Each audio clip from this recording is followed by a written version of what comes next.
Very warm welcome to the program. Now, the Labour Party's confidence is at an all-time high, with endorsements pouring in for its presidential candidate, Peter Obi.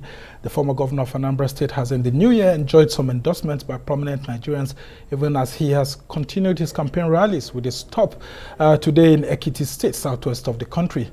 Some of his supporters trooped out to the rally in the state capital, Ado-Ekiti, to show their support for the Labour Party and its presidential candidate, amidst jeers by other political parties who mocked the Labour Party for not pulling enough crowd. But in all of this, the Labour Party is still in the race against structures that are bigger. But a race the party says it is ready to run. The onus is now on the Labour Party to find a way to turn these endorsements into votes. Just yesterday, the governing All Progressives Congress showed its might in one of the key states that will be keenly contested. That's Kano State in northwest Nigeria. Well, compared with the turnout in its rallies, some political observers say it still has a lot of work cut out for it. So how will the Labour Party get through this hurdle? Well, to answer these questions and to give us a sense of where the Labour Party is with its campaign is the chief scribe, that's the National Secretary of the Labour Party, Umar Ibrahim. Thank you so much for joining us on the program. Thank you very much for having me. Yes, and let's start from your rally today in Ekiti State. I mean, what's the reception like for the presidential candidate and, of course, party officials who have moved around the southwest? Well, we thank you very much. We sincerely appreciate the hospitality of the people of Ekiti State, and we are very confident that the level of turnout is appreciable, and we are not mindful of the crowd other political parties are gathering. You see, and when you look at how we are, where we are coming from, you see that the organic people that are coming to, show their support for our presidential candidate. Honestly, you say, but thank you very much for the people of Ekiti State. Okay, and then of course there were lots of town hall meetings held by the presidential candidate, including a meeting with Chief Afe Babalola, one of the renowned lawyers in this country, and Afe Babalola was saying that, look, in this election, for whoever is going to emerge, I mean, the person would need a lot of money. The person who may likely emerge will not be someone that's loved by the people on February 25th, but someone who has more money to throw around. And I'm wondering, does Peter Obi have the money to be able to throw around to emerge winner on election day? Well, honestly, Peter Obi, even if he has the money, is not going to spend the money to buy vote from Nigerians. Nigerians are going to spend money to vote Peter Obi. When you look at how our campaign is going, right from the onset, when Peter Obi emerged as the presidential candidate of the Labour Party, you see how the support groups are gathering themselves, bringing themselves together to organize rallies, not even before the electioneering campaign started. We've been doing this march awareness campaign, and this has been ongoing. And you see, we are not going to make a comparison of how the other political parties are bringing, hiring crowd to come. Of course, they have already impoverished, Nigerians. So when you have, 500 naira, 1,000 naira to give with a free ride to come to the rally, people will come. The only thing they'll come and say, hey, they don't have anything to do. Well, there is no job for them to do. Some parties have denied this and said that they will deny. They are not paying anyone to come to their rallies. It is obvious they will deny. No one will say he's paying money. But you see, as if Afe Baba, Lola will say that you need a lot of money to do this. We can see. We are seeing them. We are seeing them paying money. We are catching them on camera. So is the Labour Party also paying money? No. That's why I said our own is the organic followership. People are paying their money. People are supporting. They are contributing money to come and see the presidential candidate. And mind you should, you see, our supporters are not those kind of supporters that you see they will leave what they are doing and come and attend the rallies. more of us are so busy doing what we are supposed to do. That is sensitizing the people, telling the people that, look, this is what you need to do to salvage this country. There's a lot to be done, than even to go to a rally. I, for one, and for our presidential candidate, if not because it has become an in thing, you know, in the political landscape for people to come out and, you know, go and do this rally. We're not off for rally. We want to do the town hall meeting, engage with people, engage with the relevant stakeholders, people with idea, people with a mindset that will tell you this is what Nigerians need, not just to carry crowd and say, hey, yeah, you understand? So the older political parties are living in the past. Is that what you're saying? That is what is going then on. It will look like the Labour Party is actually planning to sweep the rug off the feet of the legacy parties. I mean, that would be an interesting one, actually. You see, I can assure you, you know, these people, we know them. They don't know us. This is the beauty of the whole thing. That's why they will be saying, we don't have structure, we don't have this, we don't have that. But look at where we are coming from. And look at our rating. Where we are, no matter what, no matter who, you can be as you know, as critical as you can, but you still say that you give it to Labour Party and you give it to our presidential candidate Peter Obi. It's a force to reckon. And what's the secret behind this? I mean, Peter Obi just joined your party. You know, before the PDP primaries, he jumped out of it, and of course joined the Labour Party. You ushered him. So in about 6 months, going to 7 months, I mean, you already questioned, and people are wondering what exactly is responsible, and isn't this linked to only one man? That if there was no Peter Obi in the Labour Party, that Labour Party itself doesn't have the structures as a party to fight this bigger political parties. Yes, I will agree with you. A political party is the ladder for a presidential candidate to emerge. So, and the people, the Nigerians have to, you know, associate themselves with a presidential candidate that belongs to a political party. So Peter Obi belongs to the Labour Party, and already Labour Party has a force. You understand? Labour Party already on ground, we do have our own structure. It's not that we don't have structure. We do have infrastructure, but we don't have the money to come out and build all these furnitures that these people are going billboards, you know, putting posters everywhere. Those are furnitures. And furniture does not make a house. Yeah, but when you go to rural communities, you and I know that a lot of rural dwellers may not necessarily watch TV or so, but they listen to radio or, I mean, see signposts here and there. When they don't see those signposts, a lot of people complain that Labour parties doesn't seem to be penetrating beyond the urban centers. You see, so that is the mistake. You know, that's the mistake people are making, and that is why we are silent about it. We don't want to tell people our secret. If they don't know, if they think that Peter Obi is not popular in the rural world, why are they rebagging, you know, rice with his venture? And we've seen those pictures on so you can see media. What's going around. So you can see, in fact, they don't know they are doing campaign for the Labour Party by, you know, they are campaigning themselves. They will go to this rural donor and tell them, don't vote Labour Party. They say, why is this Labour Party? How is it? How do I identify the Labour Party? Not to knowing that they are actually campaigning for the Labour Party. You see, people are tired in this country. And you look at the demography of the people that are going to vote, the youth, the women folks, they constitute about 75% of the voting population.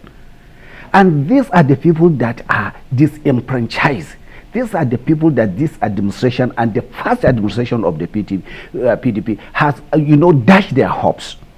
And that is why they are willing, they are coming out to see, look, this is our revenge time, this is a payback period, and we are going to vote them out. You see, you don't have to come and talk. You see, all these polls that they are doing is, in fact, when we go and have the discussion we're having with our people, going around home to home, house to house campaign, do you understand? Town hall meeting with the community, you know, you will be wondering how far Labour Party has gone to the hinterland. And one of the big criticism that we've seen is that some of the big parties just say that, I mean, you are nowhere. I mean, you're just a distraction. I mean, they just dismiss you by the wave of the hand. In fact, one of the presidential candidates in Delta State said he doesn't even want to mention the name of your presidential candidate because, I mean, it's not worth mentioning because it's not a force to reckon with. When you hear this legacy presidential candidates actually talking like this, talking down on the Labour Party, how do you see Nigerians actually looking at them and then, of course, looking at the Labour Party? You see, you have to be someone for someone that thinks, so-called think, that he is somebody to even talk about you. They are afraid. And the jealousy that they are seeing, that fill their heart, is what is making them speak that kind of venom about our presidential candidate. See what is happening. When Peter Obi joined Labour Party, there was no Obasanjo. Obasanjo now is saying, come and join Labour Party. There's no name they are not calling Obasanjo. There was not Pa Adesina. He came, acclaimed. That's Pa Adebanjo. Pa Adebanjo. He said, look, I'm endorsing. The Afenifere are endorsing Labour Party. There was no Pa Clark. He is saying we are endorsing Labour Party. There was no Middle Belt Forum. They came. They've seen the good sign. They've seen the good thing. They've seen the messiah. They are endorsing Labour Party. Who are endorsing these people? Who are endorsing? Well, so that is they are waiting for the endorsement of Nigerians. You see, they will wait. They will get tired waiting. We are seeing. We don't have a governor. We don't have a councillor. But now, in the fault of the Labour Party candidates, in the Senate, we have senators who have already decamped to Labour Party, and they have even picked the card, the ticket for Labour Party to contest on the Labour Party. In the House of Reps, we have numbers of House of Reps members who have decamped to Labour Party, and they have taken ticket. Yeah, but the spread of those who are contesting on that Labour Party is not so much. There are some states you don't have senatorial candidates, House of Rep members, state associations of assembly members, governorship candidates here and there, and that's where some of these legacy parties just dismiss you. I mean, you are the chief scribe of the Labour Party. Yes. How could it be that Labour Party was unable to fill slots in some states? That is the secret of Labour Party. There is no position in any state that Labour Party has no candidate. No. That's contrary to the INEC list. Look, INEC lists are coming. Even today, we have a list that someone has emerged, and he has been posted in the poster. So that is what they don't know. You understand? We are doing our thing strategically. Before Obi came, we already had gubernatorial and House of Assembly and some of these primaries. So of course, yes, there were no people. After emergence of Peter Obi, so many people show interest. And then we went ahead to start doing our replacements. And in this replacement, it is coming gradually. And I can tell you now, in every constituency, in every state, we have candidates that are taking the flag of Labour Party. This I'm telling you as the chief scribe of the party. Okay. And it's a secret that we don't have. But already they cannot do anything. You see, they are deceiving themselves. And politically, even if you don't have a candidate, there are some people, and in fact, we want to defeat their own candidate. So we don't care about whether they are there. We are not seeing them. The people there are tired with those who were there. They want to have new people, and our own are the new people. We are the emerging force now. Yeah, I mean, people are saying you are the third force and all of that. Now, tell us what this endorsement actually means to you as a political party. All these endorsements that you've been having, though it's been dismissed by some of the older political parties. But when you see these endorsements coming, people are saying that, look, the endorsements here, as good as they are, have to be converted into votes. What measures are you putting in place to just ensure that you're not just having these endorsements, but it actually penetrates to the ground to sell the party and the presidential candidate better? Because it's not only him. I mean, you have governorship candidates, senatorial candidates, and all of that. Yeah. So that even if he wins, he doesn't become a stranger in power. Well, Peter Obi is not going to be a stranger in power. Well, he's been used to this scenario. When he became the governor of Anambra State, he has no one single House of Assembly member. He was there alone. But because of the quality of leadership he provided, those people became his own. He combated them. So we're seeing a sensible member of National Assembly, he cannot go against a good governance. He cannot go against policy that are, state acceptable policies. That are, you see, the problem we're having are those leaders in the National Assembly, that are rubber stamped. They go against the policy, anti-human policies of the government. So they don't check it. They don't check the government. Look at it. That is why you see 20-something trillion is being spent without them knowing. 22 trillion is being spent without the House of, the National Assembly is being aware. And they've just sent it to, okay, just approve it. How can you that? In normal climb, it calls for impeachment of the president because it is an impeachable offense. So in any case, we're not saying that, okay, go and start impeachment. No, leave him to go. He is going there peacefully. He will go to retirement. But I'm telling you, all other people that are, hoping and wishing to come and then continue with the old normal, it's not going to be possible. There's going to be a new normal. The new normal is Peter Obi, and the new normal is the Labour Party. Yeah. So what does the endorsement actually mean for your party? I mean, all these endorsements by Clark, Obasanjo. You see, it is very, very. We are happy with that, and it does suit us, and that is why it's paining them. Just like Governor Wike will always say. Well, you see, it pain them. That's why they are coming. Everybody is just come and say, the person who will come and say, Obasanjo, can you come at the public sphere and start saying that Obasanjo is a not force to record? He has endorsed 2015. He endorsed Buhari. Buhari went on the CNN saying that his endorsement means a lot because it has shown that he's a credible person and he's going to get so many people to come and follow suit with him. So you see the same endorsement within that light. He has endorsed in 2019 Atiku from helter skelter, even though the endorsement is not for Atiku. It was because Obi was his vice president. So when you have a weak person and a strong person is supporting you, then someone can say, okay, fine, let me relax my opinion about you and see, maybe I will carry it along the opinion. That's a new one. So the Obasanjo's endorsement of Atiku in 2019, from your own calculation, was based on Obi being on the ticket. It is a normal thing. That is why he's not endorsing him now. He has already passed a vote of no confidence on Atiku. He has already rubbished him in the public square. He has written the pages of paper about him that he is not a trustworthy person. He should not be voted, and he has no way he can support him. Okay. And when he supported him, the entire PDP structure were claiming, were happy that yes, there is an endorsement coming from Papa. And now it's a different person. Is Obasanjo a different person? Has he changed from the Obasanjo that we know him to be? A statesman, a gentleman, a patriotic citizen? You understand?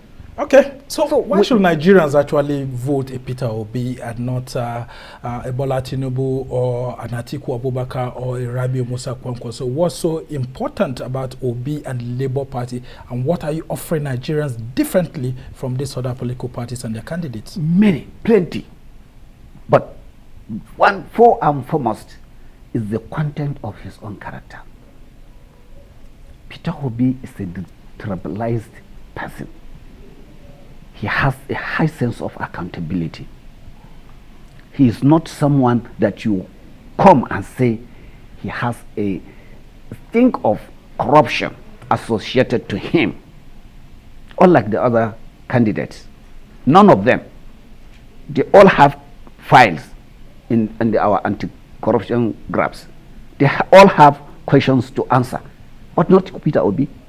And he is someone that gives himself to the Nigerian people, that let me serve you, come together, not that you should come, you serve me. No, let me serve you, let me give you a focus. And when he came out, that is why the population of the people that are supporting Peter Obi are the vast population of the voters, those who were born in 2019. Whose future has been destroyed. I'm very sure you're talking about 1999. 1999. You know, just from 1999 to date, there are about 20-something years now. They are at the voting age, and they have seen their futures have been destabilized. No future for them. And up to today, we can see that these people are the same people. APC, PDP are the same players. They are just changing goalposts. Every now and then. You understand? They just okay, so what would make a a Labour Party different in government than an APC or what's it called, PDP government? Talk to us about some of the programs you are proposing if you get into power. Peter Obi has outlined his 7-point agenda. Primed. Number one, he wants to take Nigeria from consumption to production. He wants to bring Nigeria to have a sense of nationhood, that we are Nigerians, we are not foreigners, to ensure that the country is cured. He wants to see Nigerians are living as one, irrespective of your tribe, irrespective of your religion. We are one nation, one destiny. Peter Obi is in his agenda is planning to see that he has brought investors because of the confidence of the leadership that's going to provide. He's going to bring investors so that our economy will improve. These are some of the things and many other that the previous administration has failed on, and which he intends to improve and which he intends to improve on. Okay. So that is why we are calling on Nigerians to see a vote to these people is a vote to continue to be enslaved and continue to suffer the suffering we are into, the insecurity, hunger, starvation, name it. If you vote for them, you are voting to ensure that this status quo continues.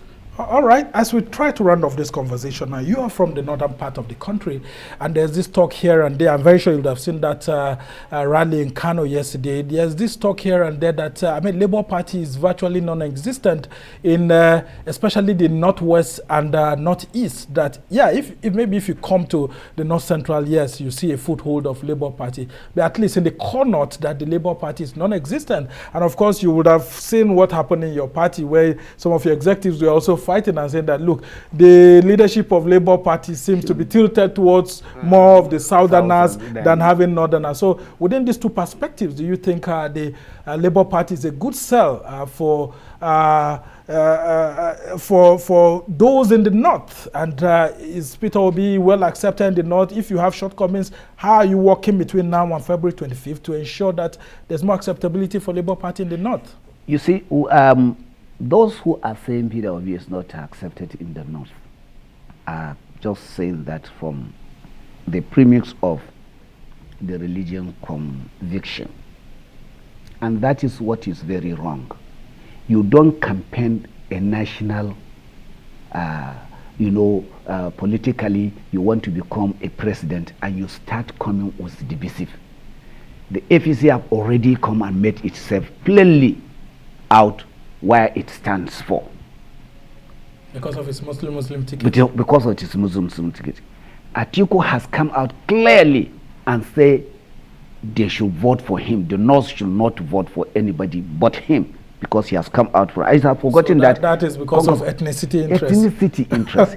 So, and that is why there are, you see, in the North, there are people who have a high sense of responsibility, and they think well about the future of our children. We have seen what, despite the fact that the administration of Jonathan was leveled to have, the Boko Haram, or not to do much about the Boko Haram, which at the end of the day we already knew. It is in the public domain that, the APC and it is cohort one that instigated whatever was going on. But look at how passionate the administration of Jonathan was by establishing the Al-Majri school. Well, I was a local government chairman. Okay. I provided the land for one of the schools to be built, and I provided some of the facilities for the school to take off. The school took off very well. It was doing fine. Then this administration come and just Yeah, well, when you say instigated, I hope you're not talking about the issues of security, because it's not on record, actually, that they are the one who sponsor the insecurity. Let's be very clear on that. Yeah. But as we try to round off this conversation very quickly, I want you to talk about the Labour Party as an institution. You are the chief scribe of this Labour Party, and we've seen this intra-party bickering here. Some chapters even saying that they pass a vote of confidence on your national chairman, Julius Abure. We've seen your national policy secretary, Araba Bibi, is suspended here and there. How come it looks like the Labour Party itself, after the coming of Peter Obi, is engaged in an intra-party fight? And how soon will all those things be resolved? That's power for you. When we were scrambling as a party, no one is coming, even among the members, no one is even coming to say that, hey, I mean, the party and this, you understand? But now, the party has become popular. So everybody is trying to make himself relevant. And in doing that, some people were used to the old normals to go and, engage themselves and then mortgage themselves, mortgage the conscience, mortgage the party to other candidates. So it has come to us clearly that those people that are fighting the leadership of the party are people who have already been mortgaged, who have already compromised. This we have it on record. And that is why you see the party under the able leadership of Barrister Julius Abure, we stamp our feet.